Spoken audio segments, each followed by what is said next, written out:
ആശ്രയ FM 90. നാടിനൊപ്പം നാട്ടാർക്കൊപ്പം. Red carpet. Stay tuned for your favorite celebrity. Hi, hello, very good evening and welcome to Red Carpet on Astraya FM 90. നാടിനൊപ്പം നാട്ടാർക്കൊപ്പം കൂടെയുള്ളത് RJ അനുഷയാണ് കേട്ടോ. അപ്പോൾ എല്ലാവരും ഇങ്ങനെ ആകാംക്ഷയോടെ കാത്തിരിക്കുകയായിരിക്കും നമ്മുടെ ഈ വീക്കിലെ സെലിബ്രിറ്റി ആരാണ് എന്നറിയാനായിട്ട്. യെസ്, അപ്പോൾ ഈ വീക്കിൽ നമുക്ക് കിട്ടിയിരിക്കുന്നത് ഒരു പാട്ടുകാരനാണ് കേട്ടോ. ടോപ്പ് സിംഗർ എന്ന പ്രോഗ്രാമിലൂടെ തന്റെ മധുരമായ ആലാപനത്തിലൂടെ നമ്മുടെയൊക്കെ ഹൃദയത്തിലേക്ക് കടന്നുകൂടിയ ആ ഒരു കുട്ടി പാട്ടുകാരനായിട്ടുള്ള ദേവനാരായണൻ ആണ് ഇന്ന് റെഡ് കാർപ്പറ്റിൽ ചേരുന്ന വ്യക്തി. യെസ്, ആ ഒരു സ്പെഷ്യൽ ഗസ്റ്റ്. അപ്പോൾ നമുക്ക് വെൽക്കം ചെയ്യാം ദേവനാരായണനെ. ഹായ് ദേവൻ, എന്തൊക്കെയുണ്ട് വിശേഷം? സുഖമായിട്ടിരിക്കുന്നോ? യെസ്, സുഖമായിട്ടിരിക്കുന്നു. സൺഡേ ആയിട്ട് എന്താണ് പരിപാടി? സൺഡേ ആയിട്ട് രാവിലെ കുറച്ചേരം ഉറങ്ങി. ഇന്നലെയൊക്കെ പ്രോഗ്രാം ഉണ്ടായിരുന്നു, അപ്പൊ എന്റെയൊക്കെ ഒരു ക്ഷീണത്തിൽ കിടന്നുറങ്ങി. ഇനിയിപ്പോ നാളെ സ്കൂളുണ്ട്, നാളെ പ്രോഗ്രാം ഇല്ല, മറ്റന്നാൾ ഇനി പ്രോഗ്രാം ഉണ്ട്. അപ്പൊ നാളെ ഇനി സ്കൂളിൽ പോകണം. ഓക്കെ, സ്കൂളിൽ പോകണം. അതിന്റെ ഒരു വിഷമം ആ ഒരു വോയിസിൽ നമുക്ക് അറിയാൻ സാധിക്കുന്നുണ്ടല്ലേ? മടിയുള്ള കുട്ടിയാണോ? അങ്ങനെയൊന്നും ഇല്ലല്ലേ? ഇല്ല, മടിയൊന്നുമില്ല. കാരണം പക്ഷെ മടിയില്ല, പക്ഷെ സ്കൂളിൽ പോകാൻ ചിലപ്പോൾ ടൈം കിട്ടാറില്ല. പ്രോഗ്രാംസ് ഉണ്ടെങ്കിൽ പോകാൻ സാധിക്കാറില്ല. ആണല്ലേ? ഓക്കെ, പ്രോഗ്രാമിന്റെ തിരക്കിൽ ഇങ്ങനെ നിൽക്കുകയാണല്ലേ? ഓക്കെ. അപ്പൊ എത്രാം ക്ലാസ്സിൽ ഇപ്പൊ പഠിക്കുന്നേ? ഞാനിപ്പോ 9th-ലാണ് ചേച്ചി. ഞാനിപ്പോ പന്തളം NSS ബോയ്സ് ഹൈസ്കൂളിലാണ് പഠിക്കുന്നത്. ഹൈസ്കൂളിലാണ് പഠിക്കുന്നത്. അപ്പൊ എങ്ങനെയാ, നല്ലോണം പഠിക്കുന്ന കുട്ടിയാണോ? തീർച്ചയായിട്ടും. സമയം കിട്ടുമ്പോ അതും കൂടെ വേണമല്ലോ. തീർച്ചയായിട്ടും പഠിത്തമാണല്ലോ ഒന്നാമത്. അപ്പൊ അതും കൂടെ കൊണ്ടുപോകുന്നുണ്ട് തീർച്ചയായിട്ടും. പിന്നെ ഫ്രണ്ട്സിന്റെ ഒക്കെ സപ്പോർട്ട് ഉള്ളതുകൊണ്ട് ഇങ്ങനെ നന്നായിട്ട് പഠിച്ചു പോകുന്നുണ്ടല്ലേ? ഓക്കെ. അപ്പോ പാട്ടും അതിന്റെ സൈഡിൽ കൂടി, പാട്ടാണ് ഇപ്പൊ മെയിൻ ആയിട്ട് ഇങ്ങനെ കൊണ്ടുപോയിക്കൊണ്ടിരിക്കുന്നത് അല്ലേ?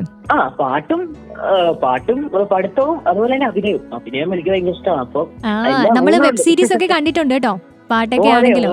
Okay okay. അപ്പം സംഗീതം പഠിച്ചു തുടങ്ങിയിട്ട് ഇപ്പൊ എത്ര നാളായി? ഞാനിപ്പോ ഒരു 2 വർഷമായി. ഞാൻ MG മ്യൂസിക് അക്കാഡമിയിലാണ് പഠിക്കുന്നത്. വീട്ടിൽ ആരെങ്കിലും പാടുവോ? വീട്ടില് അച്ഛൻ ചെറുതായിട്ട് പാടും, പിന്നെ അമ്മ പാടാറില്ല. അപ്പൊ അച്ഛന്റെ ആ ഒരു കഴിവാണ് ഇങ്ങോട്ട് പകർന്നു കിട്ടിയതല്ലേ? അതെ. അപ്പോ ദേവനാരായൺ, ഈ ടോപ്പ് സിംഗറിൽ പാർട്ടിസിപ്പേറ്റ് ചെയ്യാനായിട്ട് ആരാണ് മോട്ടിവേഷൻ തന്നത്? മോട്ടിവേഷൻ തന്നത് വീട്ടിൽ നിന്ന് നല്ല സപ്പോർട്ടാണ്. ഞാൻ പിന്നെ മോട്ടിവേഷൻ എന്ന് പറഞ്ഞാൽ ടോപ്പ് സിംഗർ തന്നെയാണ് മോട്ടിവേഷൻ എന്ന് പറയാം. കാരണം ഞാനൊരു കൂടിപ്പോയ ഒരു 5 വർഷമായിട്ടാണ് പാട്ട് തുടങ്ങിയിട്ട്. എനിക്കിപ്പോ 14 വയസ്സായി. 5 വർഷമായിട്ടുള്ളൂ പാടി തുടങ്ങിയിട്ട്. കാരണം അതിന് മുന്നേ ഒന്നും ഞാൻ പാടാറില്ലായിരുന്നു. അഭിനയവും കാര്യങ്ങളും ഒക്കെ ഉണ്ടായിരുന്നു, പക്ഷെ പാട്ടായിട്ട് എനിക്ക് ഒരു ബന്ധവും ഇല്ലായിരുന്നു. എന്നെ കൊച്ചിലോട്ട് അച്ഛൻ ഇങ്ങനെ കൊച്ചിലോട്ടെന്ന് വെച്ചാൽ കൊച്ചില് ഒരു 4 വയസ്സുള്ളപ്പോ അച്ഛൻ പാട്ടിനെ കൊണ്ട് ചേർത്തു. ബട്ട് എനിക്ക് അത്ര അങ്ങോട്ട് പാട്ട് അത്ര ഇഷ്ടമല്ലായിരുന്നു ആ ടൈമില്. കാരണം ഫുള്ള് സ്വരങ്ങളും കാര്യങ്ങളും ആയതുകൊണ്ട് എനിക്ക് അന്നത്തെ കാലത്ത് എനിക്ക് ബോറായിരുന്നു, മടുപ്പായിരുന്നല്ലേ? തീർച്ചയായിട്ടും. അപ്പൊ അതുകൊണ്ട് ഞാൻ പറഞ്ഞു എനിക്ക് വയ്യ, എനിക്ക് വേണ്ട ഈ സംഭവം എന്ന് പറഞ്ഞിട്ട് ഞാൻ അത് നിർത്തി.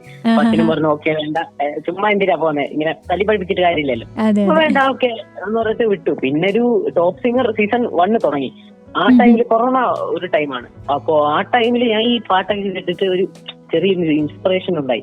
അപ്പോ പിന്നെ ഞാൻ ഗെയിമൊക്കെ കളിക്കുമ്പോ ഇങ്ങനെ പഴയ പാട്ടുകളൊക്കെ പാടാൻ തുടങ്ങി. അപ്പൊ അച്ഛനും അമ്മ അങ്ങനെ കണ്ടുപിടിച്ചൊരു കഴിവാണ് ഈ പാട്ട് പാടൽ. അതിന് അഭിനയവും കാര്യങ്ങളൊക്കെ ഉണ്ടായിരുന്നു. ഈ ഒരു ഇൻസ്പിറേഷൻ എന്ന് പറഞ്ഞില്ലേ, അപ്പൊ ആ ടോപ്പ് സിംഗർ 1-ലെ ആ ഒരു ഇൻസ്പിറേഷൻ ആരായിരുന്നു? ടോപ്പ് സിംഗർ 1-ലെ ഇൻസ്പിറേഷൻ എന്ന് വെച്ചാൽ എല്ലാരും ഉണ്ട്, മൊത്തത്തിൽ എല്ലാരും ഉണ്ട്. എന്നാലും ആ ഒരു ഫേവറേറ്റ് പാട്ടുകാരൻ അല്ലെങ്കിൽ പാട്ടുകാരി അങ്ങനെ ആരെങ്കിലും ഉണ്ടോ സ്പെഷ്യൽ ആയിട്ട്? ആ ഒരു പ്രോഗ്രാം കണ്ടിട്ടാണല്ലോ ഇൻസ്പയർഡ് ആയിട്ട് അതിലേക്ക് വരുന്നത്. അപ്പൊ അതിൽ ഏറ്റവും ഇഷ്ടപ്പെട്ട ഒരു പാട്ടുകാരൻ അല്ലെങ്കിൽ പാട്ടുകാരി ആരായിരുന്നു?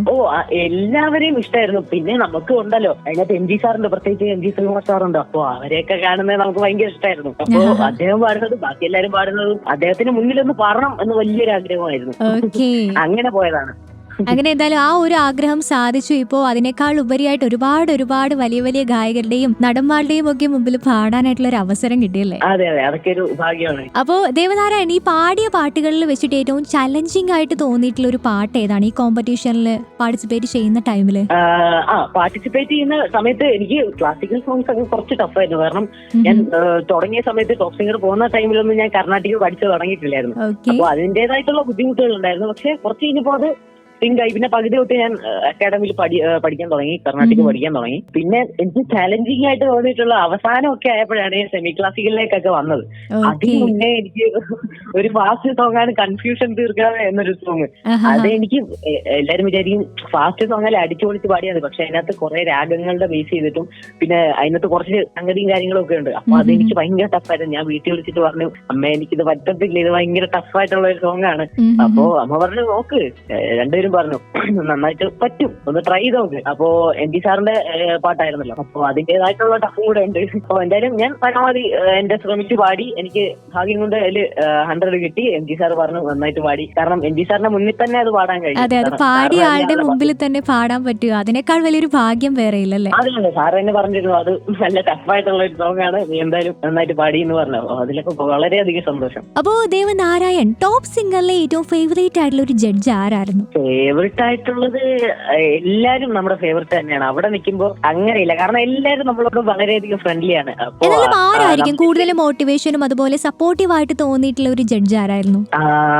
അങ്ങനെ പറയുമ്പോ എല്ലാരും മോട്ടിവേറ്റിംഗ് അങ്ങനെ പറയാൻ പറ്റത്തില്ല. അവരെല്ലാരും മോട്ടിവേഷൻ ആണ്. കാരണം നമ്മുടെ തെറ്റുകൾ പറഞ്ഞു തന്ന് നമ്മളെല്ലാം തിരുത്തി നല്ല ഓക്കെ ആക്കാണ് അവരെല്ലാരും, എല്ലാ ജഡ്ജസും. അല്ലാതെ നമ്മളോട് പ്രത്യേകിച്ച് ഒരു വേറൊരു ഇന്ന കുട്ടിക്ക് നല്ലത് അങ്ങനെയൊന്നുമില്ല. എല്ലാവരോടും നല്ല. പിന്നെ നമുക്ക് കൂടുതൽ എം.ജി. സാറിനോട് ഒരു ഇതുണ്ടായിരുന്നു, കാരണം അദ്ദേഹം അത്രയും ടോപ്പിലാണല്ലോ, അത്രയും വലിയൊരു ഗായകനാണ്. അപ്പൊ അതിന്റെ പിന്നെ ശരത് സാറുണ്ട്. ശരത് സാറുമായിട്ട് എങ്ങനെയായിരുന്നു ആ ഒരു ബന്ധം? എങ്ങനെയായിരുന്നു ശരത് സാറായിട്ടുള്ള ബന്ധം എന്ന് പറയുമ്പോൾ ഭയങ്കര ഫ്രണ്ട്ലിയാണ് കേട്ടോ. നമ്മൾ വിചാരിക്കും, പ്രത്യേകിച്ച് അങ്ങനെ പറയാൻ പറ്റത്തില്ല, നമ്മുടെ സ്വന്തം സാറാണ്. അപ്പൊ മുതിർന്ന ആള് നമ്മൾ വിചാരിക്കും ഇത്രയും മുതിർന്ന ഒരു ജഡ്ജല്ലേ, അപ്പൊ നമുക്ക് എങ്ങനെയായിരിക്കും പുള്ളിയോട് ഇടപെടാൻ സാധിക്കുക. പക്ഷെ അങ്ങനെ ഒരു സംഭവമില്ല, നമ്മളോട് അങ്ങനെ ഒരു സംഭവമില്ല. പുള്ളി വന്നിട്ട് നമ്മളുടെ തോളെ കൈയിടും, പക്ഷെ നമ്മൾ അപ്പോഴും വിറച്ചോണ്ടായിരിക്കുന്നത്. അതാണ് ഒരു വ്യത്യാസം. ഓക്കെ. അപ്പോ നമ്മളെ top singer season 3 second runner-up ആയിരുന്നു ദേവനാരായൺ, അതുപോലെ തന്നെ ദ ഗോൾഡൻ പെർഫോമർ ആയിരുന്നു. അതിൽ വിന്നർ ആകാത്തതിൽ വിഷമമുണ്ടോ? ഇല്ല, ഒരിക്കലും. ഇത് നമുക്ക് ഫസ്റ്റ് കിട്ടുന്ന സെക്കൻഡ് കിട്ടുന്നതല്ല, നമുക്ക് ആ പ്ലാറ്റ്ഫോം ആണ് വരുന്നത്. ഞാനിപ്പോ സിംഗറിൽ വരുമെന്ന് പ്രതീക്ഷിച്ചിട്ട് പോലും അല്ല ഇതിന്റെ ഓഡീഷന് പോയതും പങ്കെടുത്തതും. അപ്പോ ഒരു 11 ഓഡീഷനോളം ഉണ്ടായിരുന്നു. അത് ഒരിക്കലും ചിന്തിച്ചില്ല അവിടെ അവരെ എത്തുമെന്ന്. ഒരു ഫൈനൽ ഓഡീഷൻ എത്തിയപ്പോ ഒരു സമാധാനം, ഇത്രയെങ്കിലും എത്തിയല്ലോ, ഇനി ഔട്ടായാലും കുഴപ്പമില്ല. പക്ഷെ അങ്ങനെ വിചാരിച്ചെത്തിയ വ്യക്തി ഗ്രാൻഡ് ഫിനാലെ വരെ എത്തിച്ചേർന്നു എന്നതാണ് ഏറ്റവും വലിയൊരു കാര്യം അല്ലേ? അതെ, തീർച്ചയായിട്ടും. കാരണം ഞാൻ അവിടെ ചുരുക്കം കുട്ടികളെ ഉണ്ടായിരുന്നുള്ളൂ കർണാട്ടിക് പഠിക്കാത്തതായിട്ട്. അപ്പൊ എനിക്ക് അതിന്റേതായിട്ടുള്ള ഒരു ആദ്യമൊക്കെ ഉണ്ടായിരുന്നു. പക്ഷെ അവിടുത്തെ ഗ്രൂമേഴ്സും അവിടുത്തെ ജഡ്ജസും ബാക്കി എം.ജി. മ്യൂസിക് അക്കാഡമിയിലെ എന്റെ സാർ, എന്റെ ഉമേഷ് സാറും അതുപോലെ തന്നെ ഐശ്വര്യ മാമും, ഇവർ രണ്ടുപേരായിരുന്നു എന്നെ ആ ടൈമിൽ എന്നെ ഏറ്റവും സപ്പോർട്ട് ചെയ്തുകൊണ്ടിരുന്നത്. ഇപ്പൊ ഞാൻ കർണാട്ടിക് പഠിക്കുന്നത് എം.ജി. മ്യൂസിക് അക്കാഡമിയിലെ ടീച്ചേഴ്സായ ശ്രീധന്യ ടീച്ചറിന്റെ അടുത്താണ് ഇപ്പൊ പഠിക്കുന്നത്.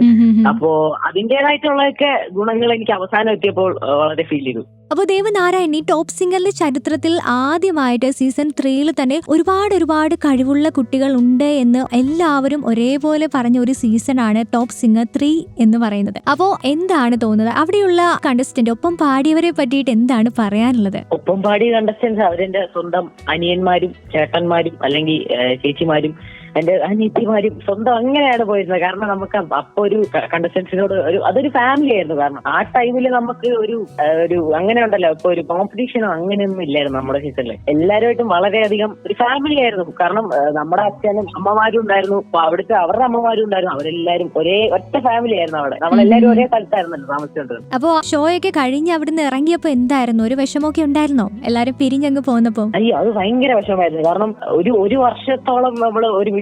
കാരണം അന്ന് നമ്മൾ സ്കൂളിലൊന്നും അങ്ങനെ പോയിട്ടില്ല. കാരണം അവിടെ ആയിരുന്നല്ലോ കോമ്പറ്റീഷൻ ആയിരുന്നു. അപ്പൊ അതുകൊണ്ട് അത്രയ്ക്ക് ഒരു ബോണ്ട് ഉണ്ടായിരുന്നു നമ്മുടെ ഇടയിൽ. അപ്പൊ ഇപ്പോഴും അത് ബോണ്ട് ഉണ്ട്. നമ്മൾ മെസ്സേജ് അയക്കാറും ഇടയ്ക്ക് വീഡിയോ കോൾ ചെയ്യാറും ഒക്കെ ഉണ്ട്. അവിടുത്തെ ഒരു ബെസ്റ്റ് ഫ്രണ്ട് ആരായിരുന്നു ദേവനാരായണന്റെ? ഫ്രണ്ട് എന്ന് പറയില്ല ചേച്ചി, നമുക്ക് എല്ലാവരും ഒരുപോലെയാണ്. എല്ലാരും ഒരുപോലെയാണ്, അങ്ങനെ ഇന്ന ഒരാള് അങ്ങനെ മാറ്റി നിർത്താൻ ആരും ഇല്ലല്ലേ? ഇല്ല, ആരുമില്ല. നമ്മളോട് അങ്ങനെ പ്രത്യേകിച്ച് ഒരു വിരോധം പോലെ അങ്ങനെയൊന്നും ആർക്കില്ല. അതുകൊണ്ട് എല്ലാരും ഒരുപോലെയാണ്. എല്ലാരും ഒരുപോലെയാണ്, ഒരു ഫാമിലി ആയിട്ട് ഇങ്ങനെ പോകുന്നു. ഇപ്പൊ ആരുമായിട്ടാ കൂടുതലും കോണ്ടാക്ട് വരുന്നത് എല്ലാവരുമായിട്ടുണ്ട്. കാരണം എല്ലാവരുമായിട്ട് ഒരു ഗ്രൂപ്പ് ഉണ്ട്. അപ്പൊ അതിനകത്ത് എല്ലാവരും മെസ്സേജ് അയക്കാനും കാര്യങ്ങളൊക്കെ ഉണ്ട്. അപ്പൊ ആ ഒരു ഗ്രൂപ്പിൽ ഇങ്ങനെ തകർത്തുകൊണ്ടിരിക്കുകയാണല്ലേ ഓരോ ദിവസവും? അതെ. അപ്പൊ ഇപ്പോ ഫാൻസ് ഒക്കെ വന്ന് തുടങ്ങിയോ കാണാനായിട്ട്? അല്ലെങ്കിൽ ഈ ഫാൻസിൽ നിന്ന് ആരെങ്കിലും നിന്നൊക്കെ മറക്കാനാകാത്ത എന്തെങ്കിലും അനുഭവങ്ങളൊക്കെ കിട്ടി തുടങ്ങിയോ? ഫാൻസിൽ നിന്ന് വളരെയധികം നല്ല റെസ്പോൺസ് ആണ്. അത് ഭാഗ്യമായിട്ട് കരുതുന്നു. ടോപ്പ് സിംഗറിന് മുന്നോട്ടേ കുറെ പേരുണ്ടായിരുന്നു. കാരണം ഞാൻ കുറച്ച് ലൈവ് ഷോസും വിജയായിരുന്നു. ഞാൻ ഒരു വീഡിയോ ഒക്കെ ആയിരുന്നു. നമ്മുടെ സമൂസ എന്ന് പറഞ്ഞിട്ട് ഒരു FB പേജ്. അപ്പോ അതിനകത്ത് നിന്ന് കുറച്ച് നല്ല എന്നോട് ഭയങ്കര അടുത്ത് നിൽക്കുന്ന ഒരു ഫാൻസ് ഉണ്ടായിരുന്നു. പിന്നെ അതുപോലെ തന്നെ ടോപ് സിംഗറിൽ വന്നപ്പോഴും ഇഷ്ടംപോലെ ആൾക്കാരുണ്ടായിരുന്നു. കൂടുതലും ദേവൻ പാടിയിട്ടുള്ളത് ദാസേട്ടന്റെ പാട്ടുകളാണല്ലേ, ആ ഒരു പ്രോഗ്രാമിലാണെങ്കിലും പാടിയിട്ടുള്ളത്. അപ്പം അതിൽ തന്നെ എങ്ങനെയാണ് ദാസേട്ടൻ എപ്പോഴെങ്കിലും പാട്ട് കേട്ട് കോണ്ടാക്ട് ചെയ്തിട്ടുണ്ടോ? ഏതെങ്കിലുമൊക്കെ പാടിയ പാട്ട് കേട്ട് ഇഷ്ടപ്പെട്ടിട്ട്? ഇല്ല, ഒരിക്കലും. സാറുമായിട്ട് ഇതുവരെ കോണ്ടാക്ട് ചെയ്യാൻ പറ്റിയിട്ടില്ല. ഭയങ്കര ആഗ്രഹമാണ്. തീർച്ചയായിട്ടും അതെന്തെങ്കിലും നടക്കും എന്ന് എനിക്ക് തോന്നുന്നു. അതെനിക്കൊരു പ്രാർത്ഥിക്കുന്നു എപ്പോഴെങ്കിലും സാധിക്കണം. അതൊരു വലിയ ആഗ്രഹമാണ്. ഗാനഗന്ധർവനെ നേരിട്ട് കാണണം, അദ്ദേഹത്തിന്റെ ബ്ലെസ്സിംഗ് കിട്ടുക, അനുഗ്രഹം മേടിക്കണം എന്നൊക്കെ വളരെയധികം ആഗ്രഹമാണ്. ഓക്കെ. ഞാനിങ്ങനെ ദേവൻ നാരായണന്റെ പാട്ടുകൾ ഇങ്ങനെ യൂട്യൂബിലൊക്കെ കാണുന്ന ടൈമിലാണെങ്കിൽ അതിന്റെ കമന്റ്സ് ഒക്കെ നോക്കുമ്പോൾ കൂടുതലും കാണുന്നതും ദാസേട്ടൻ പാടുന്ന അതേ ഫീലോട് കൂടി പാടുന്നു എന്ന് പറഞ്ഞിട്ടുള്ള ഒരുപാട് കമന്റ്സുകൾ ഇങ്ങനെ കണ്ടിട്ടുണ്ടായിരുന്നു. എന്താണ് തോന്നുന്നത്? അത് ഒരു അനുഗ്രഹമായിട്ട് തോന്നുന്നു. കാരണം ഇത് ഒരിക്കലും എന്റെ കഴിവായിട്ടൊന്നും എനിക്ക് തോന്നുന്നില്ല. എനിക്ക് ജന്മന അത് ഈശ്വരൻ എന്തായാലും കനിഞ്ഞ് വന്നിട്ടുണ്ട്. അപ്പോ അതിലെനിക്ക് ഒരുപാട് ഒരു ഭഗവാനോട് നന്ദി പറയുന്നു. അപ്പൊ നമ്മുടെ ലിസണേഴ്സിന് വേണ്ടിയിട്ട് ഒരു നല്ല പാട്ട് പാടാമോ? ഓക്കെ ചേച്ചി പാടാം. ഞാൻ നമ്മളെ ഈ ഇടയ്ക്ക് നമ്മളെ വിട്ടു പിരിഞ്ഞ ഒരു ലെജൻഡാണ് നമ്മുടെ പി ജയചന്ദ്രൻ സാറ്.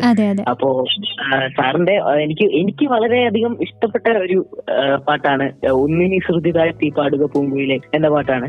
അപ്പൊ അത് ഞാൻ കുറെ വേദികളിൽ പാടിയിട്ടുമുണ്ട്. കാരണം എനിക്ക് അതിന്റെ ഒരു ലിറിക്സും അതിന്റെ ഫീലും ഒക്കെ എനിക്ക് വളരെയധികം ഇഷ്ടമുള്ള ഒരു പാട്ടാണ്. അപ്പൊ അത് ഞാൻ പാടാം. ഓക്കെ പാടിക്കോളൂ. നീ എന്റെ ഹൃദയന്തമേ സ്വച്ഛശാന്തമെന്നോമൽ മയങ്ങിടുമ്പോ നീ എന്റെ ഹൃദയന്തമേ സ്വച്ഛശാന്തമെന്നോമൽ മയങ്ങിടുമ്പോ എത്രയോ ദൂരമെന്നോടൊപ്പം നടന്ന പദപത്മങ്ങൾ സരളമായി ഇളവേൽക്കുമ്പോ താരാട്ടിനനുയാത്ര നിത്രകം പടിവരെ താമരമലർമിഴി അടയും വരെ ഒന്നിനി ശ്രുതി താഴ്ത്തി പാടുക പൂങ്കുയിലേ എന്നോ മലുറക്കമാ ഉണർത്തരുതേ എന്നോ മലുറക്കമാ ഉണർത്തരുതേ. ദേവനാരായൺ, വാക്കുകളില്ല, മനോഹരമായിട്ട് പാടി കേട്ടോ, ഗംഭീരം. ഓക്കെ. അപ്പൊ എന്തായാലും ഞങ്ങൾക്ക് ഒരുപാട് സന്തോഷം. നമ്മുടെ ലിസണേഴ്സിന് വേണ്ടിയിട്ട് നമ്മുടെ ജയചന്ദ്രൻ സാറിന്റെ ഒരു മനോഹരമായ പാട്ട് പാടിയതിന് നമ്മളും നന്ദി അറിയിക്കുകയാണ് കേട്ടോ. Thank you so much. അപ്പോ ദേവനാരായൺ, ഒരു ചെമ്പനീർ പൂവിറുത്തു ഞാൻ ഓമനെ, ആ പാട്ട് ഓർമ്മയുണ്ടോ? എങ്ങനെ മറക്കുമല്ലേ? കാരണം നമ്മുടെ ജഡ്ജസ് ഒക്കെ ഒന്നടങ്കം പറഞ്ഞ ഒരു ഡയലോഗ് ഞാൻ ഇപ്പോഴും ഓർക്കുന്നു. കാരണം ഒറിജിനലിനെക്കാളും വെല്ലുന്ന രീതിയിൽ ആ പാട്ട് പാടി വെച്ചു എന്നുള്ള ഒരു അഭിപ്രായം എന്താണ് പറയാനുള്ളത്? അതിനെപ്പറ്റി പറയാനാണെങ്കിൽ, കാരണം അതൊരു വളരെ ഒരു ഭാഗ്യമായിട്ട് ഞാൻ കരുതുന്നു. ഞാൻ പ്രാക്ടീസ് ചെയ്തു. പിന്നെ എനിക്കൊരു പേടിയായിരുന്നു. കാരണം അത് അത്യാവശ്യം അതിന്റെ ഒരു ഫീൽ ഉണ്ട്. കാരണം അതൊരു നഷ്ടപ്പെടുന്ന അങ്ങനെ ഒരു ഫീലാണ്. അപ്പോ അത് പാടുമ്പോ അതിന് കൂടുതൽ കുറച്ച് ഫീൽ എനിക്ക് ആഡ് ചെയ്യണമെന്ന് എനിക്ക് തോന്നി. കാരണം എന്റെ ഒരു ഇതിൽ വെച്ചിട്ട് എനിക്ക് തോന്നിയൊരു കുറച്ചുകൂടെ ഫീൽ കൊടുത്താൽ നന്നായിരിക്കും. അപ്പോ എന്റെ ഒരു ഇത് വെച്ചിട്ട് ഞാൻ കുറച്ച് ഫീൽ കൊടുത്ത് പാടി. അപ്പോ അവർക്കെല്ലാം ഇഷ്ടപ്പെട്ടു. നല്ലൊരു കമന്റ് തന്നെ. കാരണം അത് പാടിയ വ്യക്തിയേക്കാൾ നന്നായിട്ട് പാടി അതിന് മുകളിൽ വന്നു എന്ന് പറയുമ്പോൾ നിസ്സാര കാര്യമൊന്നും അല്ലല്ലേ. അതും ഒരു ചെറിയ കുട്ടിയെ സംബന്ധിച്ച് അതെ ഒരു അവാർഡ് തന്നെയാണ്, വലിയൊരു അവാർഡ് തന്നെയാണ്. അതെ. പക്ഷെ ഞാൻ ഒരിക്കലും പറയുന്നില്ല സാറിനെക്കാളും മുകളിൽ പാടിന്ന് ഞാൻ ഒരിക്കലും പറയുന്നില്ല. അതാണ് വിനയം. ഓക്കെ. അപ്പോ ഈ പാട്ട് ആരാ സെലക്ട് ചെയ്ത് തന്നെ പാടാനായിട്ട് ആ ഒരു റൗണ്ടില്? ഈ പാട്ട് സെലക്ട് ചെയ്തത് ഞാൻ തന്നെയാണ്. കാരണം ബാക്കിയുള്ള പാട്ടും അച്ഛനും അമ്മയൊക്കെയാണ് സെലക്ട് ചെയ്യാറ്. കാരണം അവിടെ ഇതെന്ന് വെച്ച് കഴിഞ്ഞാൽ അവിടെ എന്ന് വെച്ചാൽ ഒരു കുറച്ച് പാട്ടുകൾ അയച്ചു കൊടുക്കും. അപ്പോ അതിൽ നിന്ന് നമുക്ക് പറ്റുന്നതും അങ്ങനെയുള്ള സോങ്സ് ആണ് നമുക്ക് തരാറ്. അപ്പോ ഇതില് എനിക്ക് ഭയങ്കര ആഗ്രഹമായിരുന്നു ഈ ഒരു പാട്ട് അവിടെ പാടണമെന്നും. അപ്പൊ അതുകൊണ്ട് ഞാൻ അമ്മയോട് പറഞ്ഞു, അമ്മ ഈ ഒരു സോങ് അയച്ചു കൊടുത്തോ, കിട്ടുവാണെങ്കിൽ കിട്ടും എന്ന് പറഞ്ഞിട്ട് ഞാൻ അയച്ചു കൊടുത്തു. പക്ഷെ എന്തോ ഇതിന് ഭയങ്കര, ഞാൻ ആകെപ്പാടെ അവിടെ എനിക്ക് തോന്നുന്നു അവിടെ എനിക്ക് പാടണമെന്ന് അത്രയ്ക്ക് ആഗ്രഹം തോന്നി ഈ ഒരൊറ്റ പാട്ടാണല്ലേ. അപ്പൊ നമുക്ക് വേണ്ടിട്ട് ആ ഒരു പാട്ട് രണ്ടുപേരും ഒന്ന് മോളാവോ? ഓ പാടാം.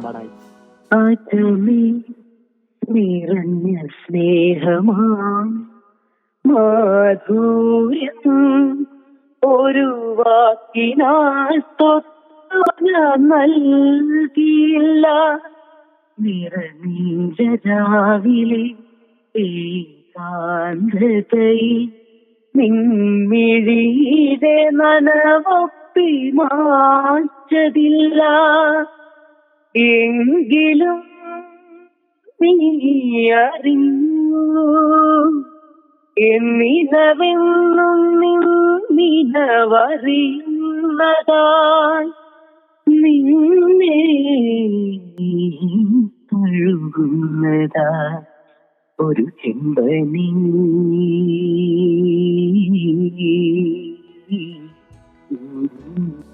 ആഹാ, മനോഹരം കേട്ടോ, നന്നായിട്ട് പാടി.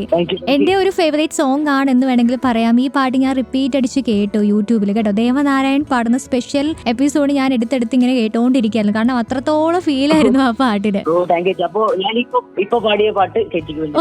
U so much, thank you so much. അപ്പോ ദേവനാരായൺ വലുതാവുമ്പോ ആരാകാനാണ് ആഗ്രഹം? ഒരു പാട്ടുകാരനാകാനാണോ, അല്ലെങ്കിൽ ഈ പാട്ട് സൈഡായിട്ട് കൊണ്ടുപോയിട്ട് വേറെ ഏതെങ്കിലും ഫീൽഡ് സെലക്ട് ചെയ്യാനാണോ താല്പര്യം?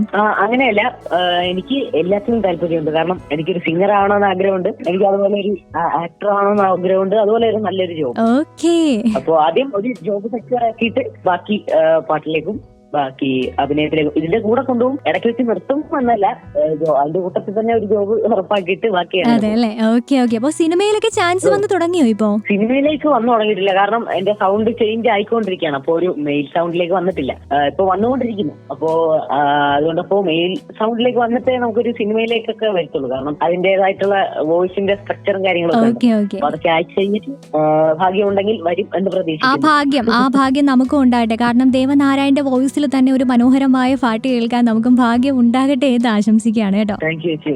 അപ്പോ പാട്ട് മാത്രമല്ല, അഭിനയവും ഡാൻസും ഒക്കെ ഇങ്ങനെ കൊണ്ടുപോയിക്കൊണ്ടേ ഇരിക്കുകയാണ്. അപ്പോ അഭിനയത്തിൽ എന്തെങ്കിലും ചാൻസ് ഇപ്പോ സിനിമയിൽ ഇപ്പോ ചെറിയ ചെറിയ വേഷങ്ങൾ കുട്ടിത്താരമായിട്ട് അങ്ങനെ എന്തെങ്കിലും വന്നിട്ടുണ്ടോ നിലവില്?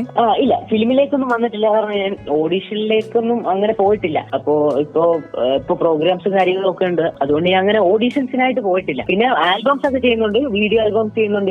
ഇപ്പോ അടുത്ത് തന്നെ എം ജി ശ്രീകുമാർ സാറിന്റെ ഒരു വീഡിയോ സോങ് ഇറങ്ങിയിരുന്നു, അയ്യപ്പ ഭക്തിയാനമായിരുന്നു. ഇത് എം ജി ശ്രീകുമാർ സാറിന്റെ പുതിയ ആൽബമാണ്. അപ്പോ സാറിന്റെ യൂട്യൂബ് ചാനൽ ഇപ്പോ റിലീസ് ചെയ്തിട്ടുണ്ട്, അരികിൽ പൊന്നയ്യൻ എന്നാണ്. ഇപ്പോ എം ജി മ്യൂസിക് അക്കാഡമിയുടെ ബാനറിലാണ് ഇറങ്ങിയിരിക്കുന്നത്. അപ്പോ അതുകൊണ്ട് അതിനകത്ത് അയ്യപ്പനായിട്ടും അഭിനയിക്കാനും കഴിഞ്ഞു, അതുപോലെ തന്നെ പാടാനും കുറച്ച് ഭാഗം പാടാനും ഉള്ള അവസരം. കാരണം എം ജി സാറിന്റെ കൂടെ ഒരു പാട്ട് പാടാൻ കഴിഞ്ഞത് വളരെ ഒരു ഭാഗ്യമാണ്. പാടി അഭിനയിക്കാൻ സാധിക്കുക, അതും അയ്യപ്പനായിട്ടൊക്കെ അഭിനയിക്കാൻ സാധിക്കുക, അതിൽ തികഞ്ഞൊരു ഭാഗ്യമില്ലല്ലേ നമ്മുടെ എം ജി ശ്രീകുമാറിന് തന്നെ ഒരു മനോഹരമായ പാട്ട് എന്ന് വേണമെങ്കിലും പറയാം, അതും ഈ മണ്ഡലകാലത്തല്ലേ? അതെ അതെ, തീർച്ചയായിട്ടും അതിൽ വളരെയധികം അഭിമാനിക്കുന്നു. കാരണം ഞാൻ അയ്യപ്പന്റെ നാട്ടുകാരൻ കൂടിയാണ്, എന്റെ സ്ഥലം.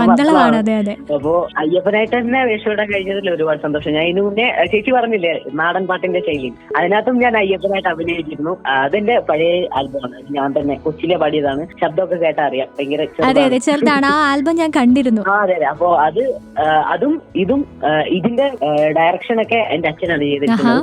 അപ്പോ അച്ഛൻ എഴുത്തും കാര്യങ്ങളൊക്കെ ഉണ്ട്. അപ്പോ അതിന്റെ സ്റ്റോറിയും ഡയറക്ഷനും ഒക്കെ അച്ഛനാണ് ചെയ്തിരിക്കുന്നത്. മറ്റേ പഴയതിന്റെയും അത് അച്ഛൻ തന്നെയാണ് ചെയ്തിരിക്കുന്നത്. അപ്പൊ ഫാമിലി ഫുൾ ആയിട്ട് ഒരു കലാകുടുംബം എന്ന് വേണമെങ്കിൽ പറയാം അല്ലേ?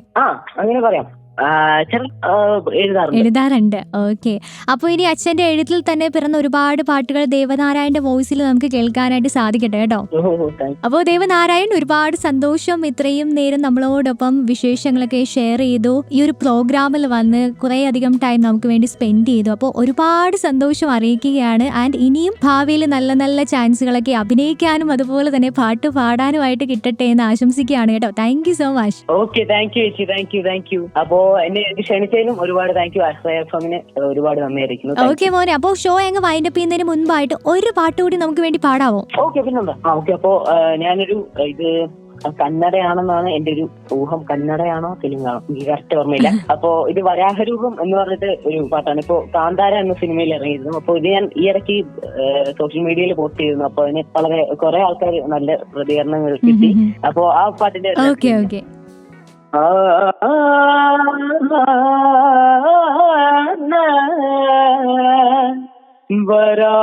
വരാഹരൂപം ദൈവവരീഷ്ടം വരാഹരൂപം ദൈവവരീഷ്ടം വരസ്മിതവദനം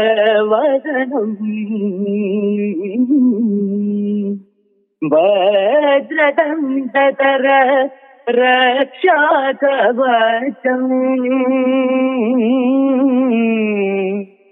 ദിവസംഭൂത ഭുവി സംജാത ನಂಬಿದವಾಗಿಂಬು ಕೊಡುಬವನೀತೆ ಸಾವಿರ ದೈವದ ಮನಸಂಪ್ರೀತ ಬೇಡುದನು ದೇವು ആരാധിസുര.